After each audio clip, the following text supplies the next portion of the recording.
Welcome all to this public lecture by the Kuan School of Public Policy in US. We're very pleased to have today as our speaker Ludger Schoenecht, who has just joined the school as visiting professor. Ludger has had a distinguished career in public service. He was Deputy Secretary General at the OECD, Director General G20, Deputy and Chief Economist at the German Ministry of Finance. He's also held posts at the ECB, WTO, and IMF. The list goes on. He received his PhD from Constance University. Ludger has also remained an active researcher in international finance and especially fiscal policy. His most recent book is entitled Public Spending and the Role of State, History, Performance, Risk and Remedies by the Cambridge University Press. The title of his talk today is on public expenditure and the post-COVID challenges for governments. Specifically, Ludger will talk to us today about the issue of public spending in advanced countries against the backdrop of the ongoing health crisis and how to balance ever-growing needs for spending against the dangers of fiscal indiscipline. Hopefully, then he'll draw some lessons for Asia and elsewhere. Before I pass the floor to Ludger, I should say that if one compares the 1990s and GFC period to now, one can't help but be struck by the 180-degree turn in the debate on fiscal policy. Over the last 2 decades, the emphasis was about the need for fiscal discipline, importance of building up adequate fiscal space, concerns about fiscal profligacy leading to sovereign defaults, or at least macro stability and slower growth. There was much discussion, for those of us who work in the field, there was much discussion on the so-called Reinhart-Rogoff debt threshold. Some level of debt is fine, but how much is too much? There are also concerns about resource misallocation via massive and sudden fiscal expansions. But today, the discussion is how governments need to do whatever it takes to minimize economic scarring. Talk of fiscal prudence, discipline seems to be outdated, and countries, if anything, get criticized for undertaking fiscal packages that are too conservative to buffer households and firms against the health pandemic. In the region, we hear officials from some countries talk about burden sharing by the central bank, broadly code word to imply monetization of fiscal deficits.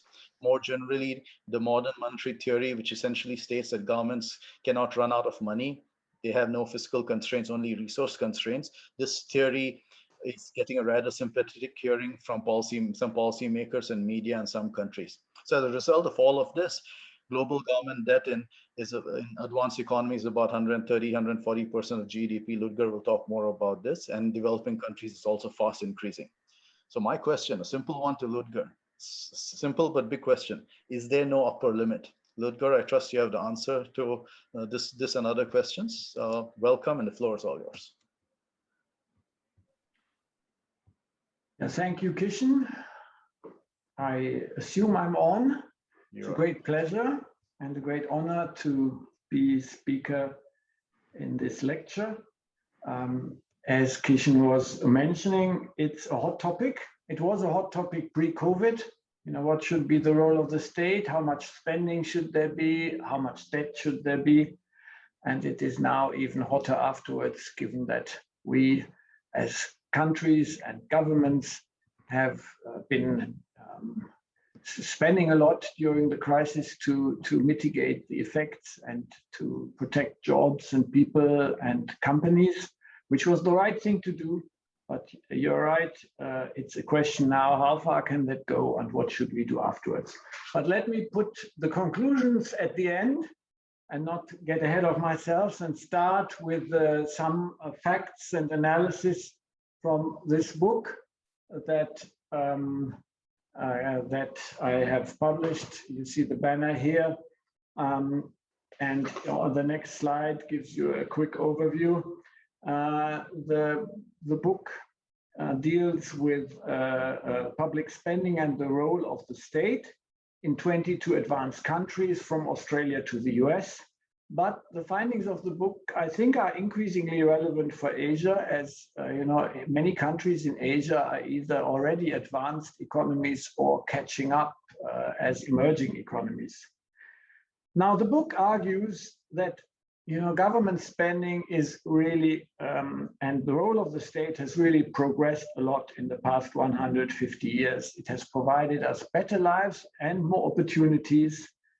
And if you compare, our lives today from 150 years ago, we wouldn't want to trade with people then. But at the same time, I will show you that the spending growth has perhaps gone on further than necessary in many countries, and that even more so, the performance of governments, what people get from government, has not always caught up, so to speak, with higher spending. So there are big differences in performance across governments. There are big differences in the size of government. And on top of it, looking forward, we will have huge challenges from population aging, including in the emerging and advanced countries of Asia. And we'll always have the risk of financial crisis.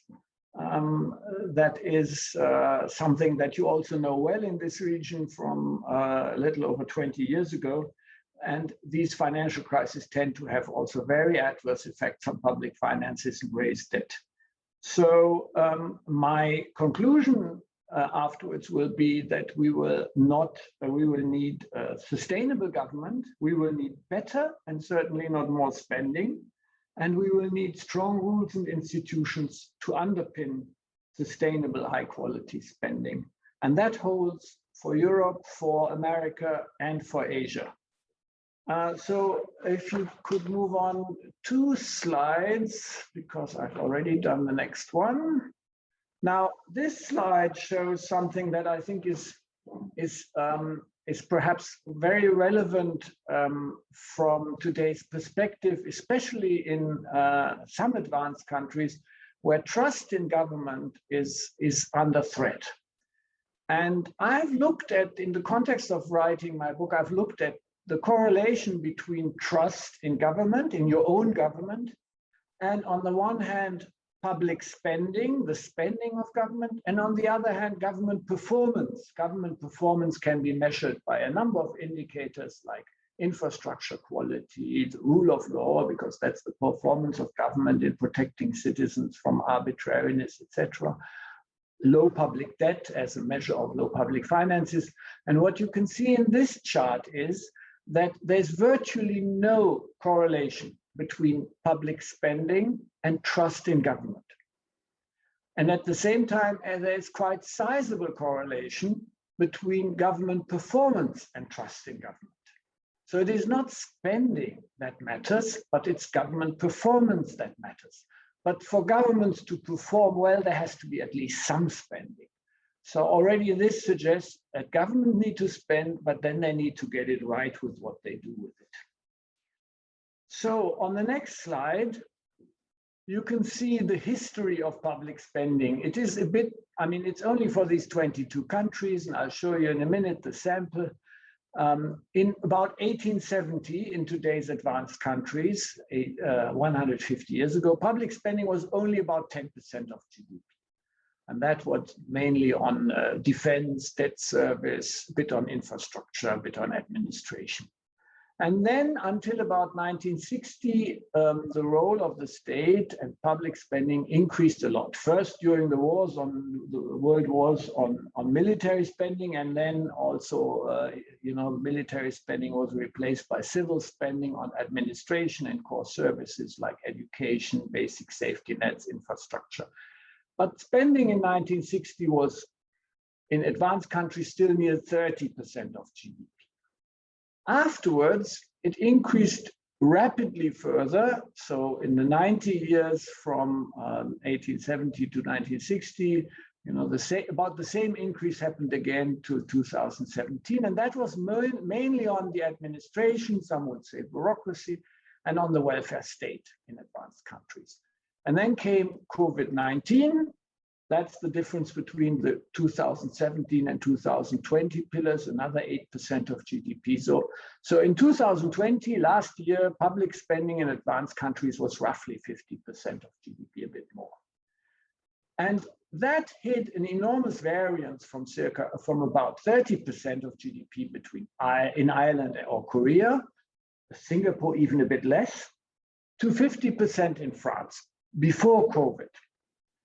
The next slide, please.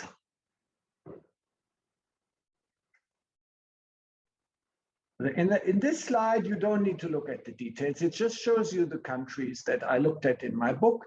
It's a dozen European countries, or a little bit more, and a number of non-European ones. And you can see here, 1870, I circulated it. I mean, governments really small. Sweden, 5.7% of spending, the US, 7.3. I mean, numbers that I think today exist in no country anymore.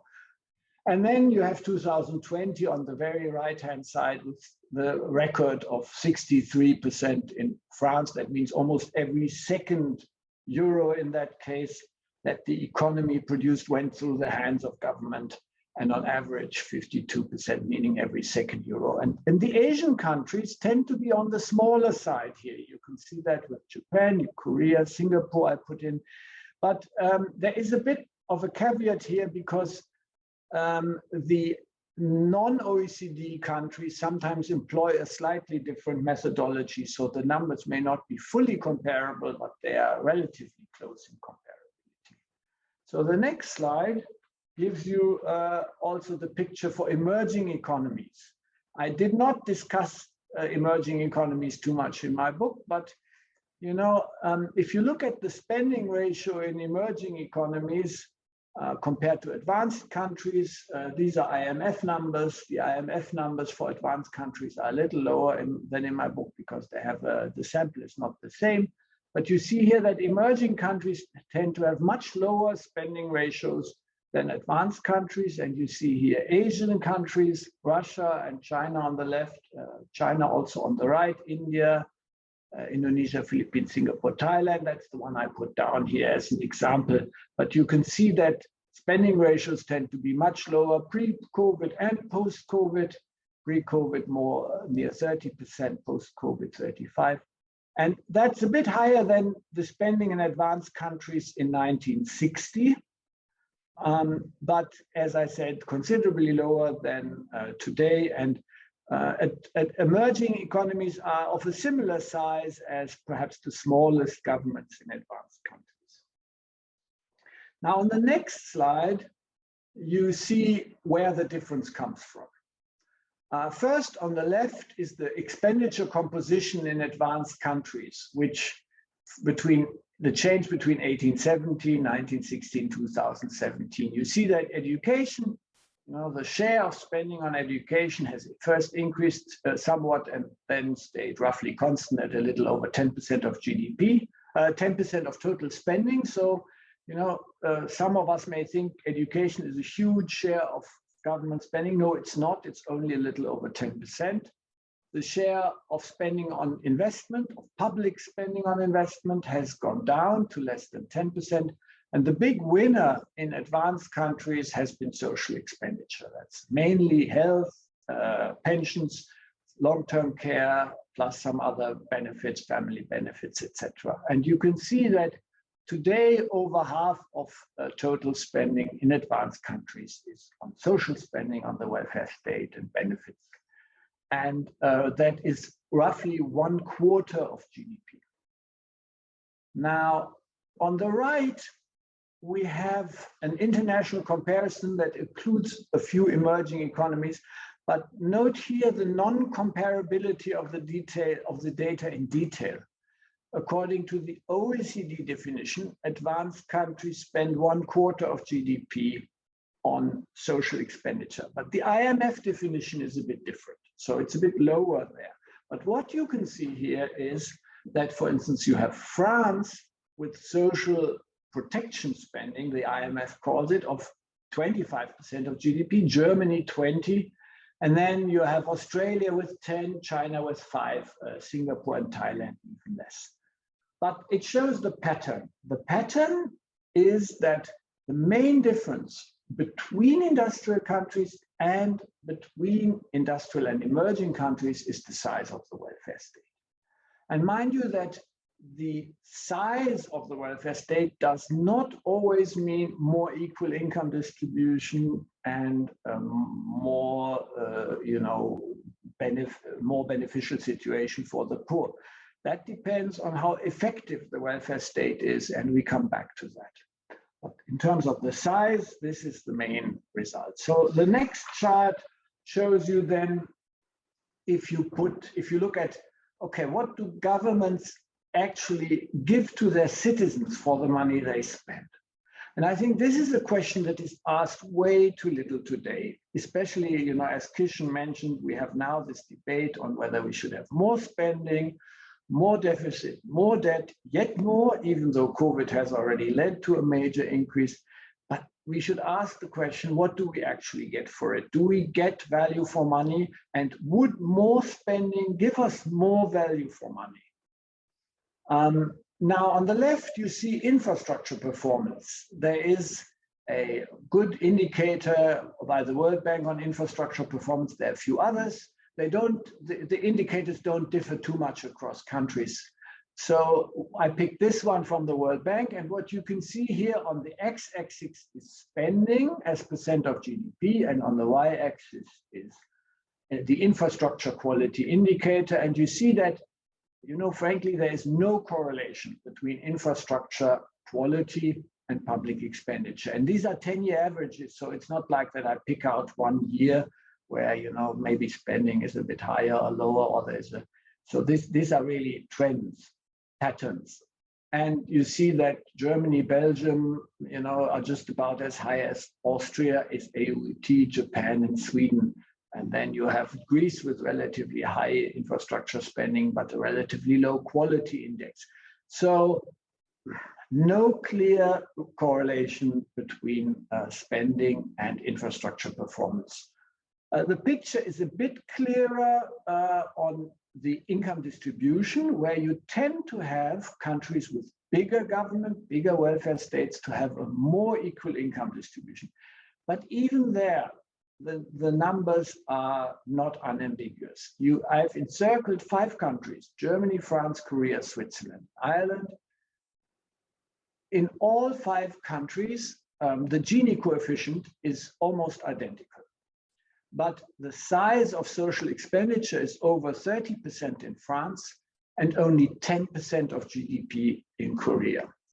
So what explains the difference? Well, the quality of the welfare state, how it is affecting actually the needy, and other policies like labor market policies, because the best social policy is still to keep people in employment and to have jobs, so well-functioning markets that provide jobs to people. And that's why Ireland, Switzerland, Korea, with very small governments, have the same income distribution as France with big government. And incidentally, Italy, with a very large welfare state as well, has an even more unequal income distribution. In a few places, I put in Singapore, as you can see, so that the locals have a bit of a reference point, because on some of these indicators, when I did the book, I couldn't get the long-term indicators, so the analysis typically does not include Korea and Singapore. But the spots, the figures for 2020 nevertheless provide some kind of indication. Now, you also, on the next slide, see a similar picture for education. Education is important because next to, I would say, the rule of law, institutional quality, it is the second most factor determining a country's long-term growth and prosperity prospects. And education is the great equalizer of opportunity. If all people have access, all children have access to good education, then that also means that their chance in life to have good opportunities in life is much better. And here you can see again the picture that there is no correlation between public education expenditure and education performance. As education performance indicator, I choose PISA scores. These are the numbers for 2015, but the latest ones for 2018 are not very much different. And you can see here that Singapore is the best actually in this ranking. Together with Japan, Korea, they have very high scores amongst the other countries, Canada and Finland as well. But the Asian countries do this with relatively low spending, even if you correct for the role of the private sector and the role of more homogeneous societies. Because if you have heterogeneous societies, your spending typically goes up on dealing on leveling these differences and inequalities. Then you can see that, you know, there's a couple of countries which spend little and do poorly, and then there are a couple of countries that spend a lot and do mediocrely. But on the whole, you know, there is not much correlation. And the next slide, please. If you turn on the left, you see small governments. I look at the economic developments, the per capita GDP, purchasing power parity adjusted between three country groups: countries with small government below 40% of GDP, medium-sized government 40 to 50, and big government above 50. And you can see that if you take the small government group as a reference point, set it as 100, the other two groups fell behind in the past 20 years. So between 2000 and 2017, the two groups fell behind by roughly 10%, 10 percentage points. So every year, people in these two groups became 0.5% less wealthy than in the small government group. And when you put all the government indicators, performance indicators together, that's the picture on the right. On the y-axis here is the performance indicator. You have Switzerland, CHE Switzerland, and Australia at the top, Ireland also very high up. And then you have a couple of countries doing quite poorly with relatively high spending. And there is no, I want to make one point that there is no causality implied here, but there is also clearly here a correlation that, you know, more spending tends to be correlated with, somewhat correlated with a less good government performance, certainly not with better government performance.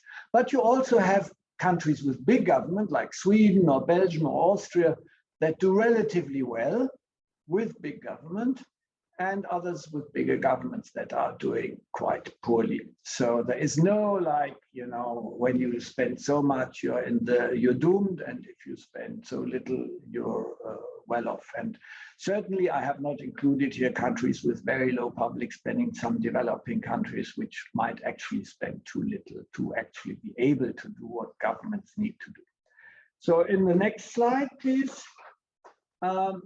I want to look at the question of, you know, now we have looked at performance and size of government. As I said, Singapore looks quite good in this thing. It spends very little money on a very good performance. I think that is quite an achievement. But then looking forward, all of our countries, there's hardly an exception, have to deal with population aging. And here you will see a difference. Here you see a difference between advanced countries and several emerging countries. The expenditure pressure for advanced countries in the coming 30 years, that's the chart on the 3, will be quite significant. So in Japan, 5% of GDP, in the US, Germany a bit less. France is the only country where expectations are that social spending will not rise more from the current already very high level. Italy up almost 4% more by 2050. And, you know, additional spending of 4 or 5% of GDP, that's roughly, if you may remember, the size of countries' education budget. So population aging with today's policies in advanced countries will result in additional spending of 4 to 5% of GDP. And that needs to be financed. You finance it either by debt or by higher taxes or by a lower spending elsewhere. And the last 40 years have seen some unfortunate correlation between higher social spending and lower core administrative spending and investment spending in advanced countries. Not always, not all countries, but a tendency. And the risk is that in the future as well, higher social spending will crowd out the other spending and often more productive in spending. And the additional challenge for emerging economies is that this population aging comes sometimes even faster than advanced economies. And I think Singapore is not an emerging, it's an advanced country, but also here, population aging will add to spending pressures. And you can see that in China and Korea, with current policies and trends, this additional spending may be 10% of GDP, and that is huge. And of course, part of that pressure may also come from the fact that benefit systems are only being now expanded, and especially in emerging economies where benefit systems are relatively moderate. And that is one of the big challenges and temptations going forward. And perhaps one of the lessons to look at very carefully in how far you want to really emulate the model of the advanced countries of the Western welfare states. But again, I'm getting ahead of myself. So next slide. In addition to the fiscal risks, I call it, from population aging, there are also fiscal risks from the financial sector. And here in this region, you may remember well the financial crisis from the late 90s, which has brought big debt increases and spending increases to countries in Asia, and in some cases even led to de facto government bankruptcies. And very similar to in Europe, you know, in the global financial crisis, the fiscal crisis countries, Portugal, Ireland, Greece, but also Spain, to some extent the UK, experienced financial crisis that required huge costs for bailing out banks, and it undermined growth. So all this led to huge debt increases, in some cases by more than 60% of GDP, in the case of Ireland, by almost 100% of GDP. And Ireland was a big financial center with a very risky business model. I don't think that there are today countries with such risky business model, but I mean, countries with big financial sectors always need to pay particular attention. And looking forward, if you look at today's world of very low interest rates, very high asset prices, very high debt, there is again the risk that, you know, this could lead to losses for investors, losses for the financial industry, financial crisis. And on the left, I mentioned a couple of factors that could further raise the costs of financial instability. But for reasons of time, I'm not going to go into this now. If you're interested, I could comment on that in the questions and answers. So let's move to the challenges post-COVID, as also, you know, as we've seen also from the past. I think the COVID pandemic has really kind of underpinned and reinforced the challenges we've already had before COVID. And that is, in many cases, big and ineffective governments, very high debt, and the challenges that come for the future population aging, financial crisis come on top. So with much higher spending ratios in COVID, we will, you know, in a way have the challenge that anybody who wants to spend more money now has to think, okay, how is this going to be financed? We already have deficits of 10% of GDP. And in the next slide, but don't wait for a moment, we'll see how high debt are now. So if you then have France with spending of 60%, Italy as well, Germany 55%, Spain over 50%, UK over 50%, US, Japan near 50%, then these are figures that are clearly not sustainable. No industrial countries has managed to finance more than a bit over 50% in the past. And I would doubt that the US or the UK or Japan can even get close to that in the future. So bringing down expenditure ratios in many countries will be the challenge of the future. The economic recovery will help with that, but there will also need to be some policy choices, some policy decisions. And there have been many countries in the past that have reformed their public spending and brought spending down without costs for the economy. On the contrary, if you cut bureaucracy and the unproductive spending, it's good for the economy. And without social costs, because if the economy becomes more efficient, then the labor markets function better. And if you target your benefits better, you can save a lot of money in many countries. So economizing on spending will be the challenge in many countries, and making better spending will be better, not more spending, will be the challenge going forward. Now, let's turn to the next slide. That is on debt.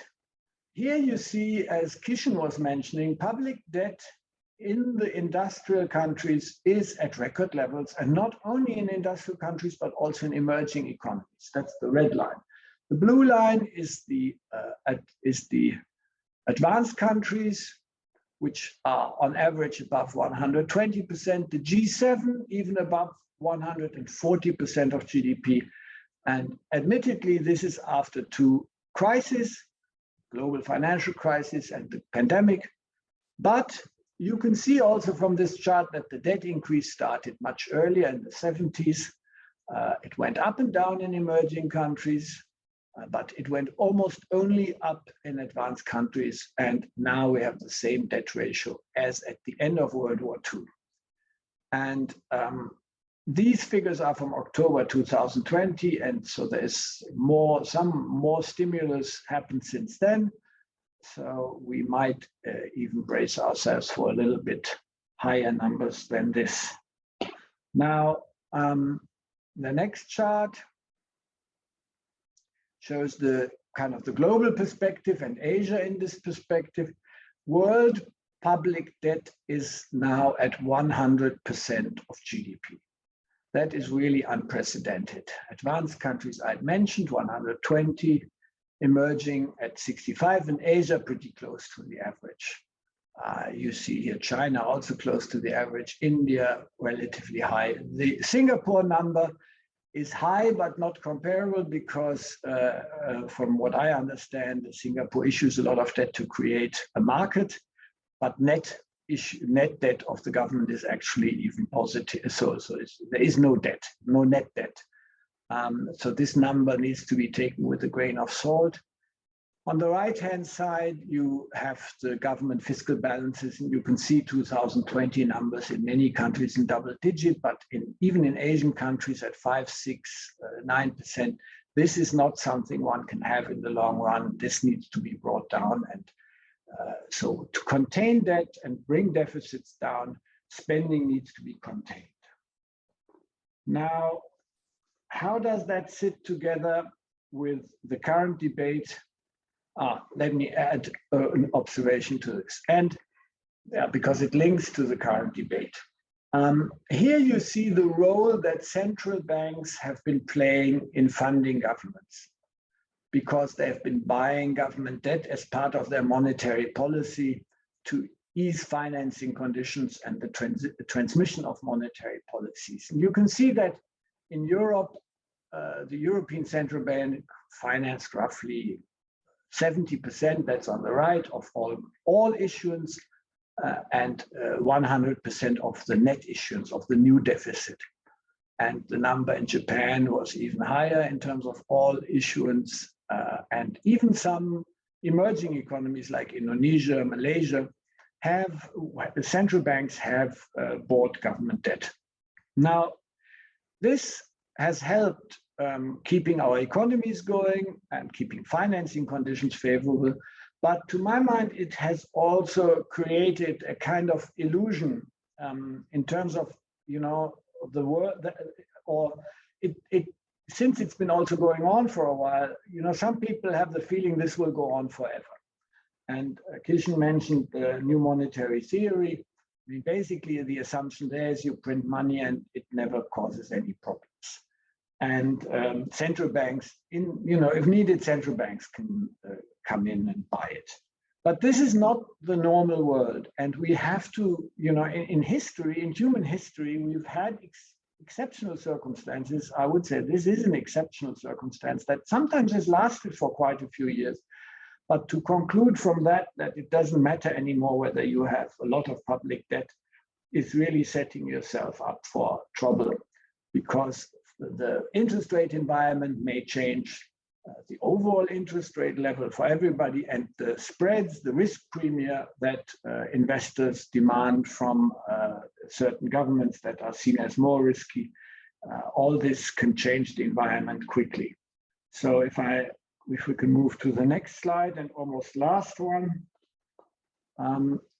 The current debate is not only about more spending and more debt versus more sustainable debt and better and limited government, to phrase it a bit provocatively, but it's also about rules versus discretion. Basically, some economists argue we don't really need any more rules for deficits and debt and spending. And yes, we need financial regulation, but in the end, also we can bail out the banks because the central banks do it. And budgetary rules and institutions are not a priority. I would say post-COVID, the opposite is needed. We need to reorient ourselves on reasonable limits for deficit debt and spending, to make our governments leaner and more efficient, and to bring our public debt down where it is very high. And a good way to do this is through sound budgetary rules and institutions which force governments to live within their means, to prioritize spending, to monitor what they spend their money on, and also in the financial sphere to continue with good regulation and supervision. It's true that this approach has fallen out of fashion, but perhaps here in Asia, there is still more awareness and more support for it, because perhaps in Europe, you're more aware that as you're not kind of the global big players in terms of the finances and financial markets, and you're more aware of the vulnerability and the risks that come from changing sentiments in markets and changing interest rates. And in that sense, you have in Asia an advantage over Europe, and in America, where this sense of things may change is not really very prevalent, and there's no sense of urgency. And so, I mean, my advice to Asian countries would be to look at their balances, their debt, their spending, and their deficits, and see, is this sustainable? What needs to be done? Are our rules and institutions in good shape? Because given these enormous levels elsewhere, one cannot exclude that turmoil breaks out somewhere. And then you don't want to be on the losing end of this. You don't want to be seen as the weakling from whom money is then withdrawn. You want to be seen on the strong side of this. And this already happened in 2009, 2010 in the global financial crisis, that some emerging economies actually became not safe havens, but were spared contagion. And I think that should be part of the resilience strategy of Asian countries, but also of the advanced countries in general, to be in a healthy situation of spending and debt, that one is seen, so to speak, on the good side of that one is on the good side of history, and is seen as a safe hand in the future. So let me conclude with this. I had mentioned, in order for our citizens to have trust in our governments, governments need to perform and not just spend. There has been enormous growth of spending in advanced countries, mostly to the better of our citizens until at least the 1960s, in recent decades on social spending. Now there are major risks going forward, and it's important now that governments stay lean and effective. And this is needed for the future challenges like population aging, financial crisis, but also, and I have not mentioned that, climate change and the geopolitical situation. And this cannot be achieved if governments fine-tune at every corner. There's too much risk that special interests intervene. Rules-based policies are needed for better and more sustainable spending in advanced countries and here in Asia. Thank you. Thank you, Ludger, for the talk. Very interesting. Also, clearly the audience finds it interesting because they started to get questions. So I have some questions of my own, but being a good chair, we should start. Let's start with the questions from the audience first. Okay, so I'll go. I won't be able to get to all of them, but let's start with a few of them. So Alexandra asks on education. Could you find another measure apart from PISA scores, which we know have their own significant weaknesses? Do you want to take that quickly? Yeah, frankly, I don't know of any better one. There are a few other indicators, but then this country sample is mixed and they have other drawbacks like PIAC. From an international comparable perspective, this is not a bad indicator. But as the Alexandra mentions, it's not a perfect indicator, and this holds for everything here. You know, one needs to take it with a grain of salt, these indicators, and one needs to see whether they also fit and give a good picture for your own country.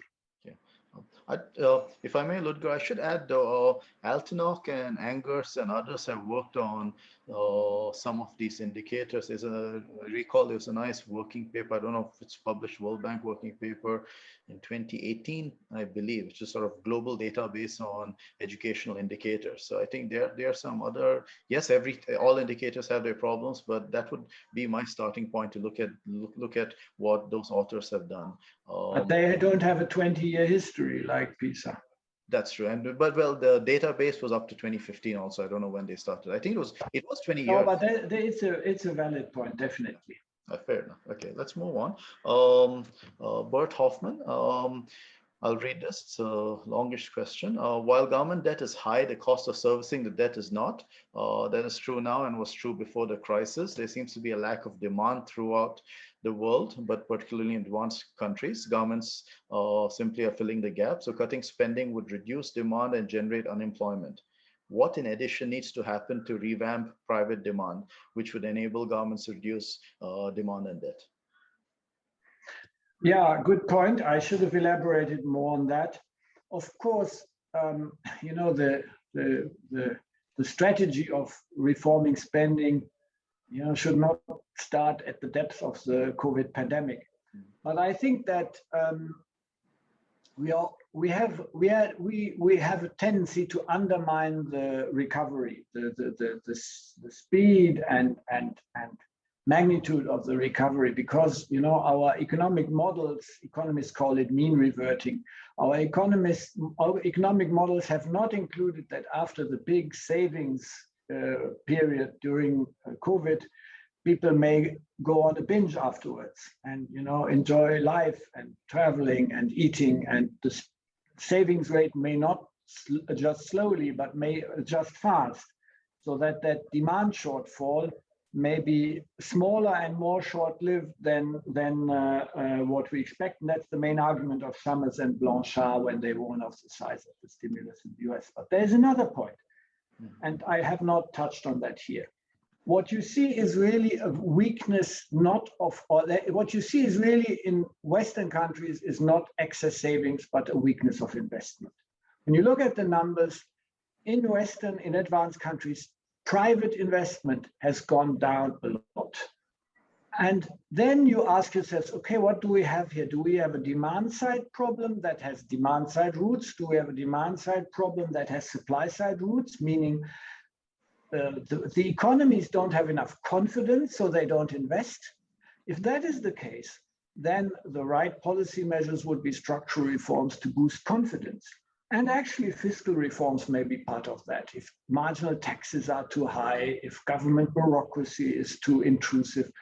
So there is also a need, to my mind, for a more differentiated analysis. And the fact that investment is down shows, to my mind, that, you know, this is not a matter of kind of, okay, private investment is down, now the government needs to fill the gap and spend more. I think that's not the solution. It will not be the solution for low growth, and it is not sustainable fiscally.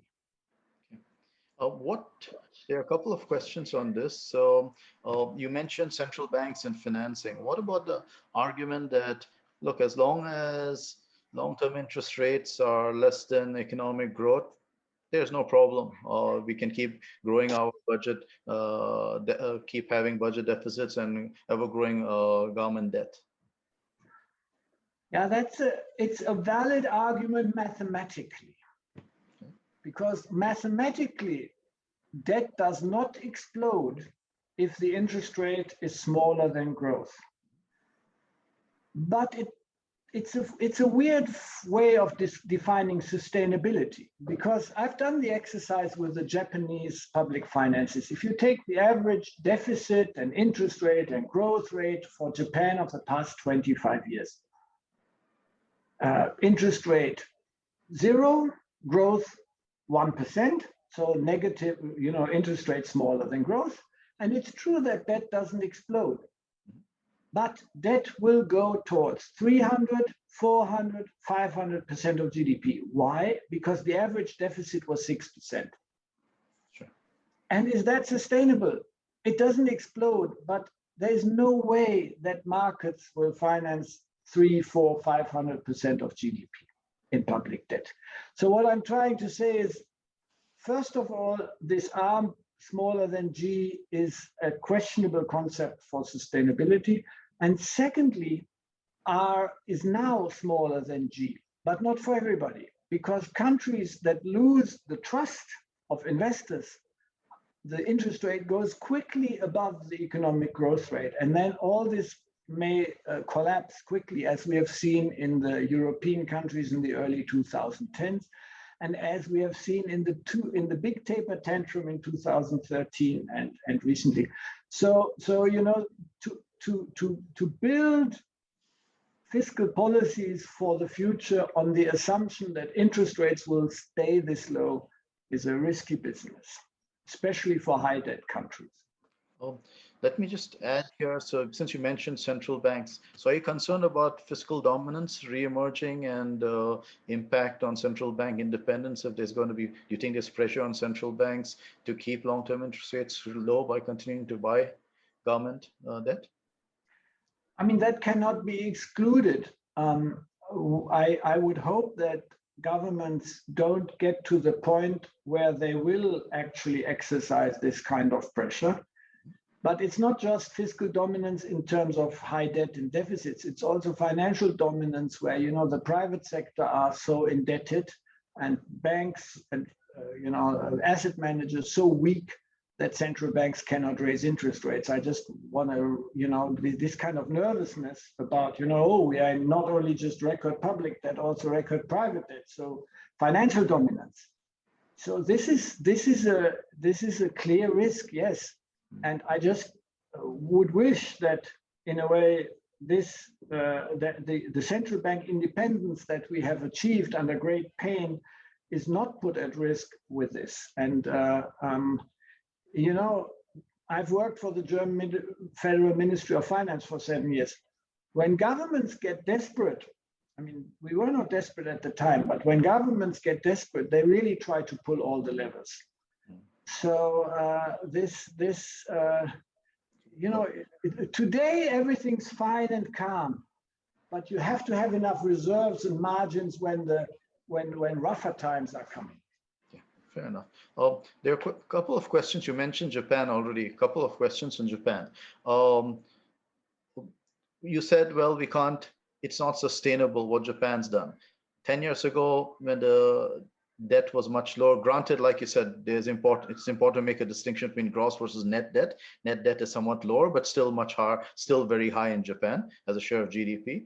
10 years ago, someone would probably say Japan's debt at that time was not sustainable. 10 years forward, it couldn't keep growing without having,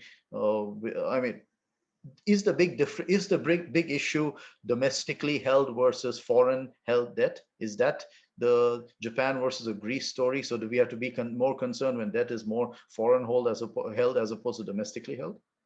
I think there are 2 points here. The first one is, I'm not sure I said that the Japanese situation is not sustainable now, but if the deficits of the past continue with the growth and interest rate environment of the past, then we will get into a territory which, to my mind, is clearly unsustainable.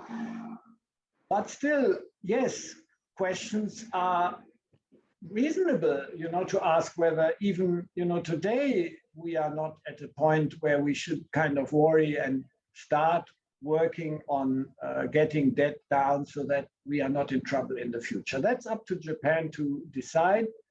The second part of your question was what again? Is what's really important? Who holds? Yeah, domestic versus foreign. I mean, it always helps if the debt is held domestically, but I think the key difference is openness of capital flows or not. Because say, I mean, if you're in a country where, like in the euro area, where really, it's very difficult to close capital flows, then, it is that openness plus very high debt, plus the fact that maybe foreigners can easily go in or out and even speculate against you or invest against you, that can make a big difference very quickly. And then what happens also is, in a time when confidence is lost, interest rates rise, and it's not necessarily huge amounts of outflows, it's just markets freeze. And then, you just, people are not willing to finance you anymore. And then that's easier for a large country like Japan to deal with because it can print its own money. But for small open economies and open capital markets, that's much more difficult. So I would say it helps if you have a pension generation of pensioners who is willing to hold government debt.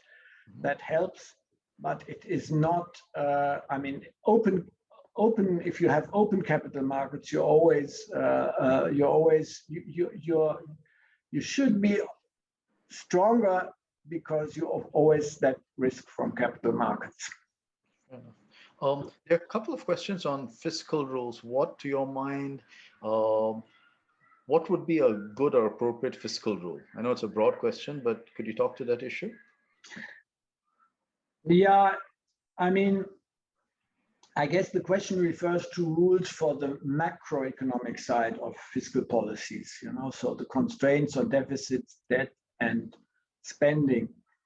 And to my mind, there is no one size fits all. It depends a bit on the context, on the growth rate of an economy, on the size of government, on the efficiency of government, the efficiency of the government's other institutions that play together with it. But on the whole, you need basically a rule that constrains spending and deficits and thereby debt.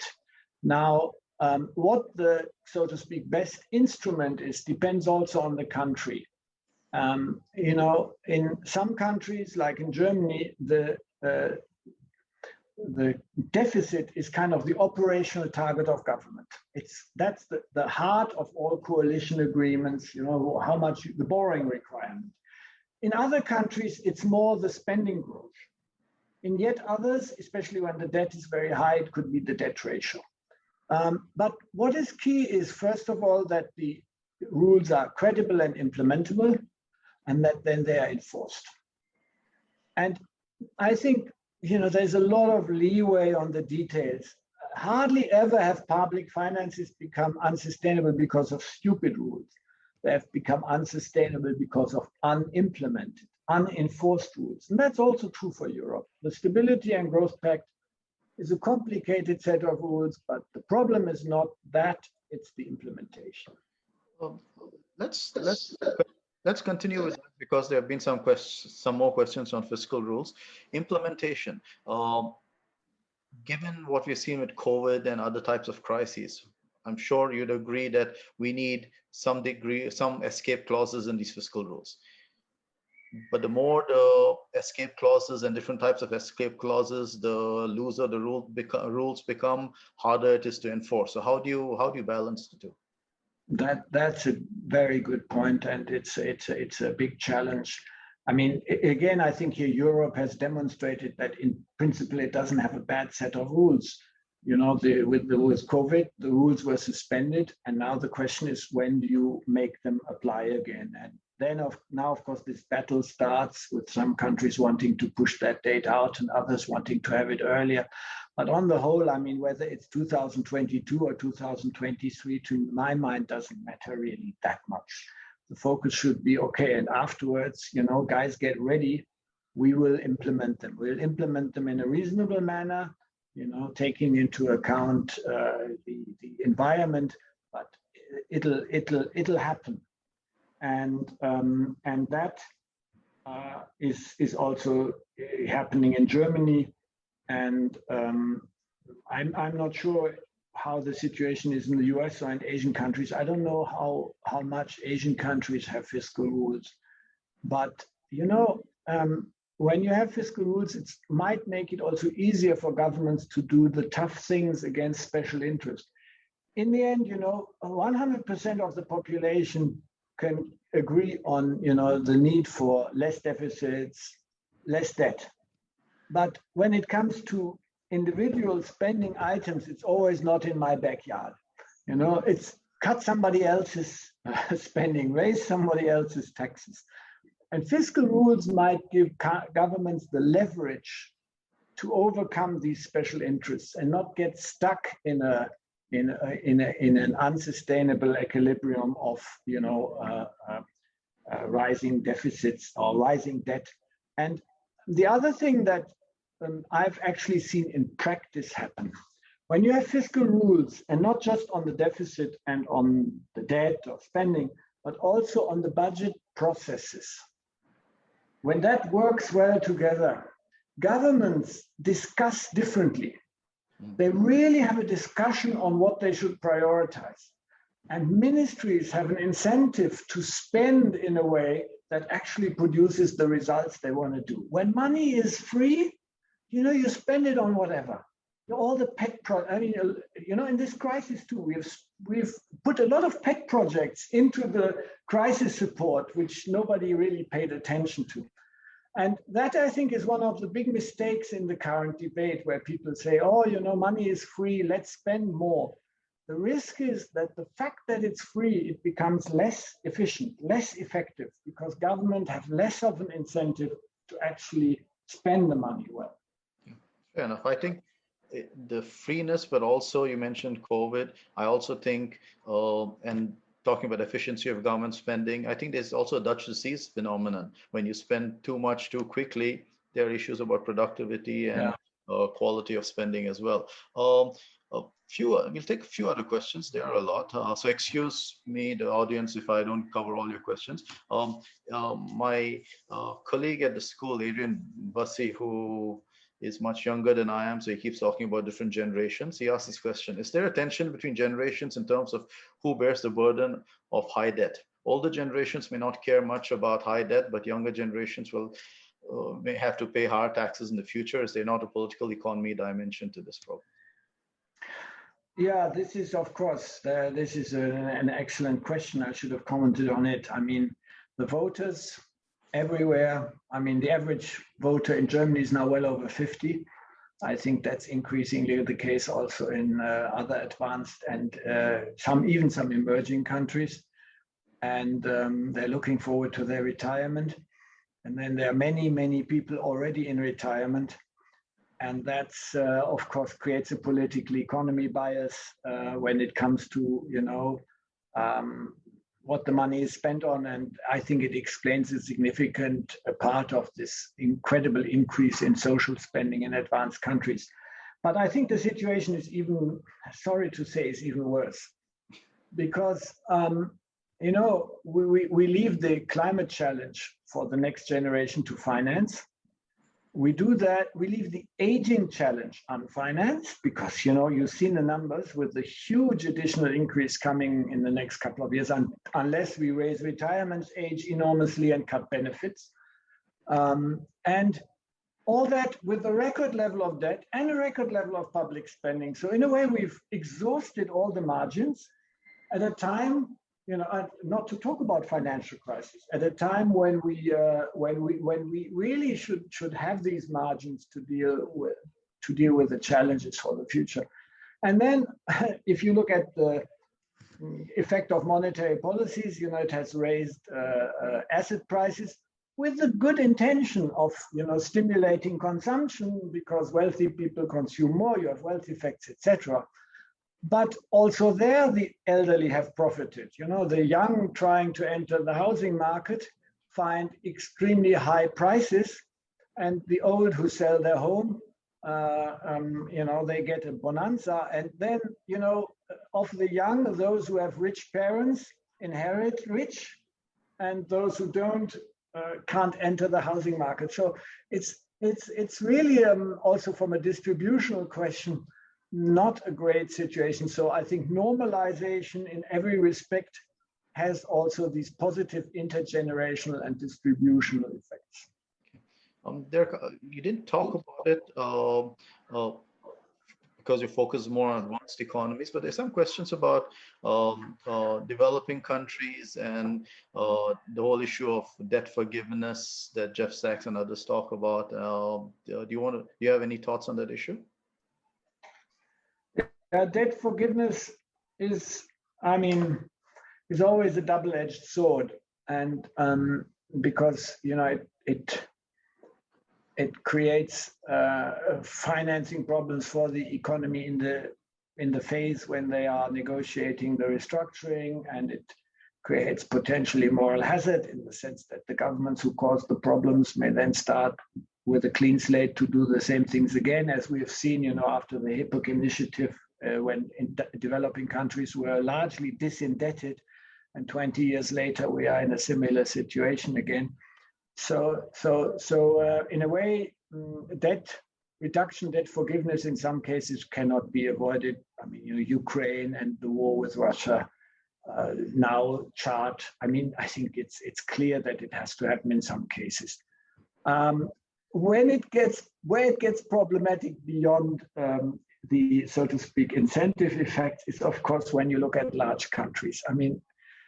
You could call Greece a case of massive debt forgiveness. They had restructuring, which got a haircut from the private investors, but a lot of them got out before, and the Greek government got, refinancing at World Bank terms, basically. Now, there are a lot of reasons for that, and why it was good to do that as part of a comprehensive package with structural reforms, fiscal reforms, to give Greece the opportunity of a fresh start. So I think there's a lot to speak for that. But imagine this at a grander scale, not Greece, but larger countries. We'd be in a very different environment in terms of, who's going to pay for it? What are going to be the repercussions on our economies, on financial markets? Can we do this with open financial markets? We couldn't even do it in Greece with open financial markets. We need huge safety nets for the possible spillover and contagion effects.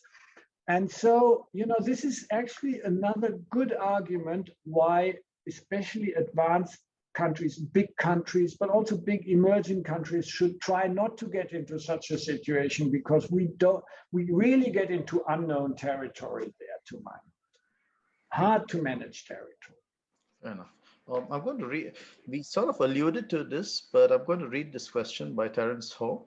Some have argued that debt to GDP ratio is not an appropriate indicator, as debt is a stock and GDP is a flow. So their view is debt to wealth or debt to NPV of future flows is more appropriate. Some also argue that we should focus on debt servicing costs as a share of GDP, which we know is low now, given interest rates, etc. And suggest there's much room for governments to spend more. We've talked about that part, I think. Do you agree with this? And do you think there's a difference between advanced and emerging economies when we think about debt sustainability? Yeah, let me start with the latter bit. In a way, it is true that the debt ratio is a very incomplete indicator of sustainability. And that's why I try to do a more comprehensive analysis.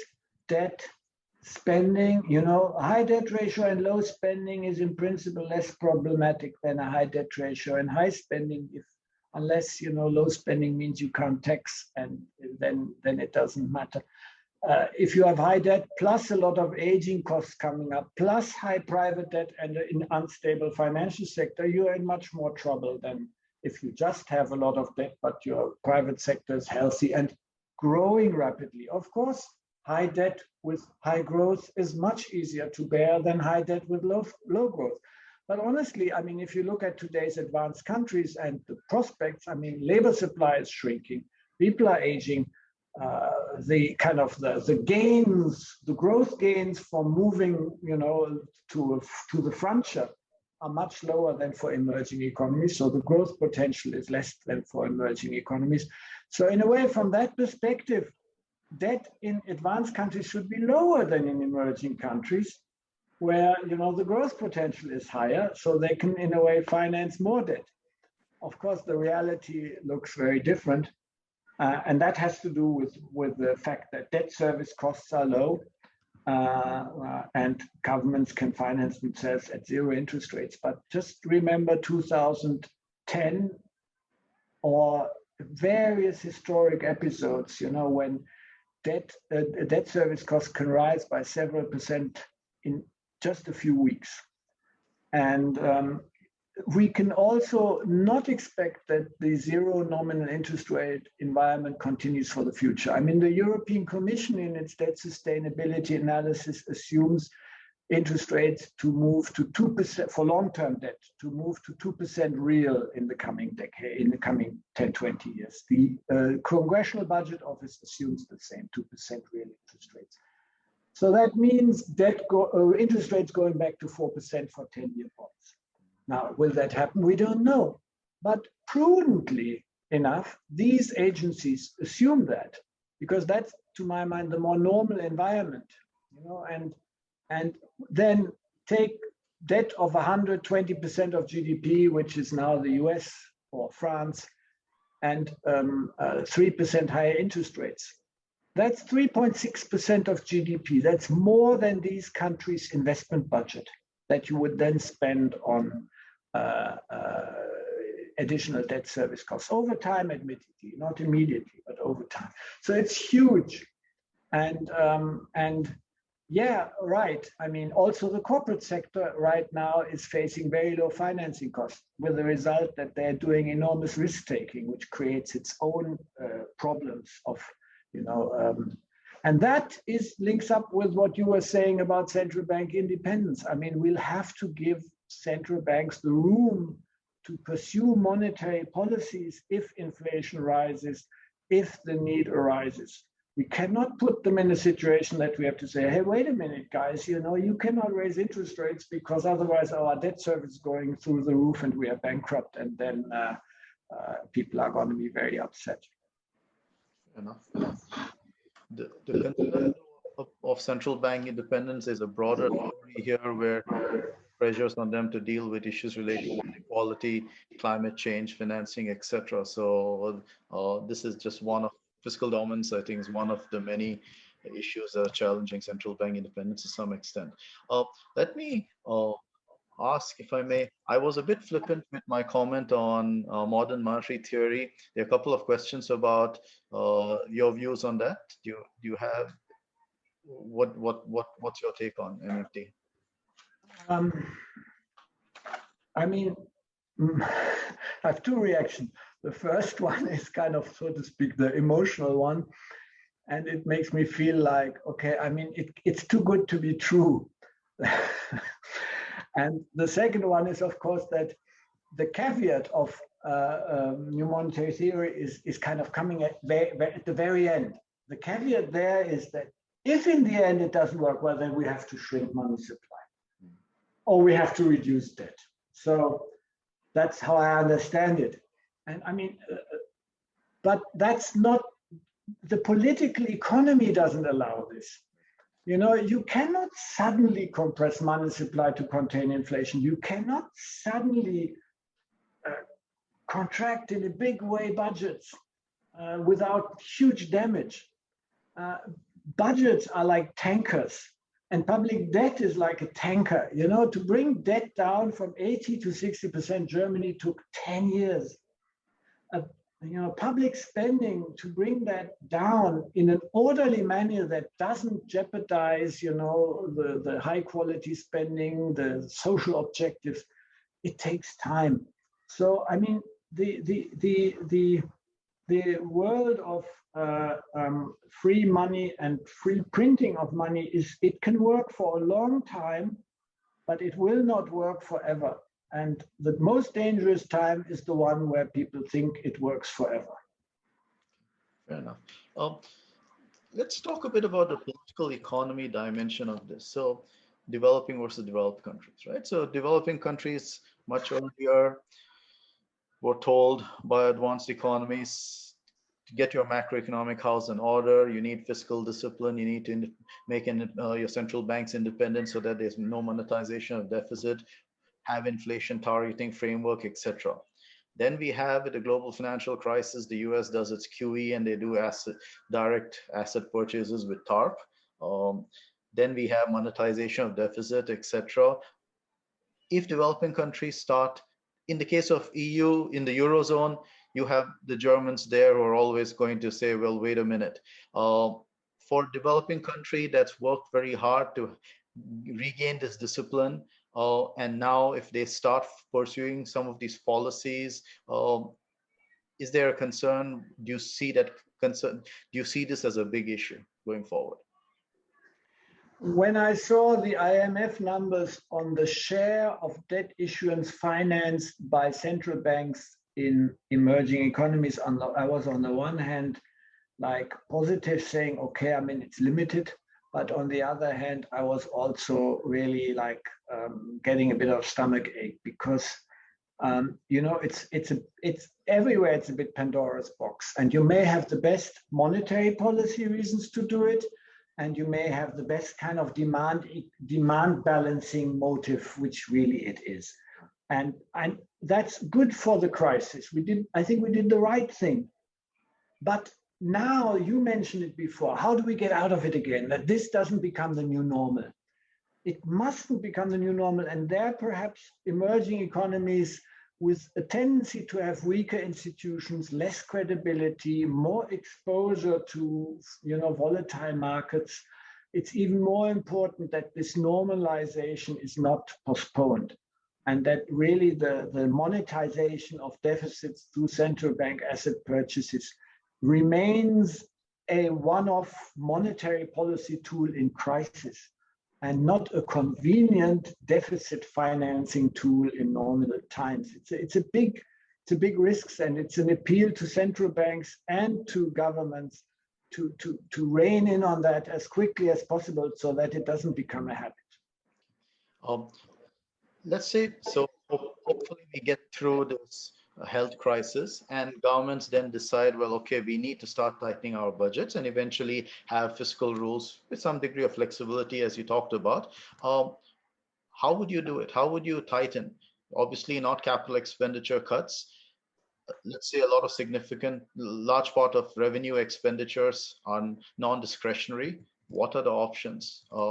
Taxes, user charges, wealth, capital gains taxes. How would you think about it? I think maybe let me even start with this kind of spending that might need to be increased. I mean, in some countries, clearly infrastructure spending needs to be increased, but it doesn't have to be public spending in all cases. It can be PPPs, it can be private financing with the government regulatory umbrella. There's so much money out there that seeks to finance infrastructure if the environment is right. So that's a great opportunity. Then we have another very productive category, which I think should be looked at carefully, and that's education. But there, this is tricky. I mean, Germany has increased education spending a lot in the last 10 years, and PISA scores have worsened. Now, granted that PISA scores are not a perfect measure, but other scores have also worsened. So, do you get more? Do you get more for your money? So the institutional framework in many Western countries, it's the institutional framework that could make spending much more efficient. And then really comes to the point, okay, where do you make savings? And personally, I think there will be some tough choices to be made, in terms of perhaps in health, more co-payments, in pensions, longer working lives, lower benefit levels. Also, some other benefits might need to go. In the bureaucracy, I mean, I've seen in my own country how the good times have been used to really inflate the civil service. You know, good times are hiring times. Now, and you know, you do this in a crisis to spend and to give people jobs, but these people might be around for 30 years. So how do you deal with that? And so bureaucracy, and often it's the very bureaucracy that then creates the environment that is bad for investment. So I think we'll have some tough choices to make, and it's good to do this as part of a strategy of prioritizing spending and of building institutions. And that is something that is very difficult to do. The political economy is very difficult. But it's better to do it not when the crisis is there and then the IMF knocks on your door and you have to do it in 6 months. Better to do it with a bit of lead time and as part of a broader strategy. My colleagues are prompting me that we're getting to an end, so I probably should finish this up. So very wide-ranging discussion, very interesting talk, I thought. Clearly, debate will not stop here, but at least it helps further our understanding somewhat. So Ludger, thank you very much. And the audience, thank you for tuning in. And all of you, I hope you'll be on the lookout for upcoming talks by the Lee Kuan Yew School. Thanks again. Have a good evening. Thank you.